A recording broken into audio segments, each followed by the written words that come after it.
meeting was held today in Garissa concerning peace affairs. In attendance were politicians and Muslim clerics. Different sectors of the society were also involved. Honorable Dr. Dadahiye, a member of Parliament, Dadaab district, spoke at length in the forum. And I think that we need to address these issues differently.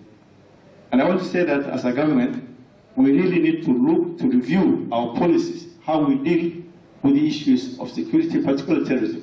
Terrorism is an ideological thing. Ideological means that it's a mentality, it's a mentation issue. We have to use a multi-pronged approach. For example, we need to engage the local people, the locals who are really the border area. We need to also engage them for security. And I think that the government of Kenya also must trust the locals in Northeastern and parts of Coast to actually be part and parcel.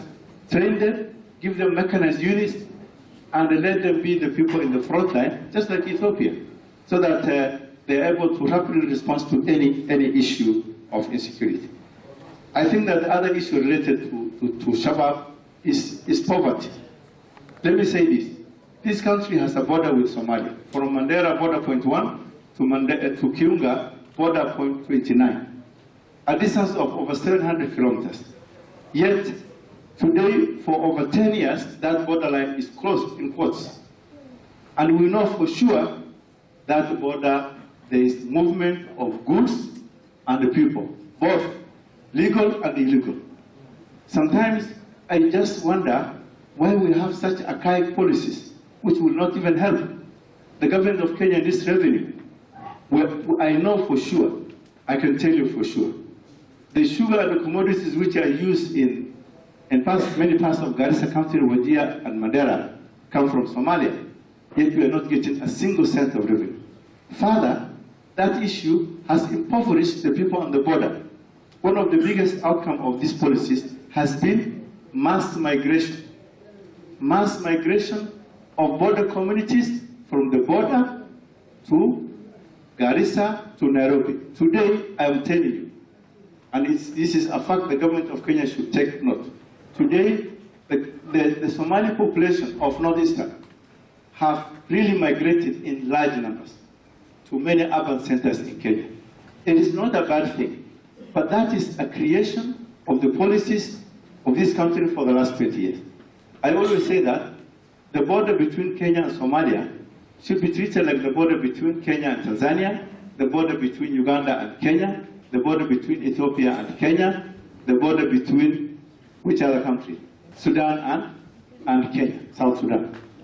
I think that really, because really we are, one of the things which causes insecurity, I want to say, one of the biggest causes of insecurity is poverty. When people are poor, it will create insecurity. And I want to say that, for example, I will tell you one incident in Dadaab.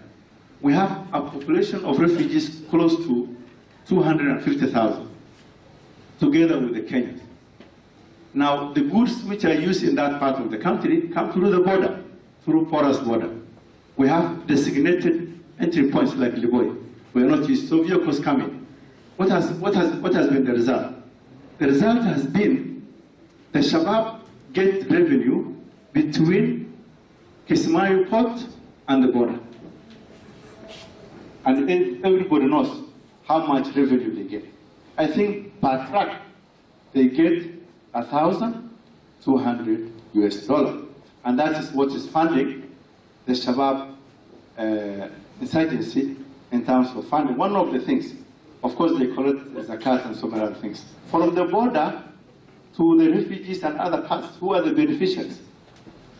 I know, for example, in Dadaab, we have had proliferation of small arms. Many young youth who have no jobs have gone to buy guns to stand on the highway, targeting trucks carrying sugar. And sometimes they make over 100,000 a single day. That kind of banditry is basically denying the government revenue, and we have created opportunity for people to see how they can make money. And I think that for me, my word is this. This issue of Al-Shabaab, this issue of banditry along the border, those issues can be addressed through legalizing official entry points of the border.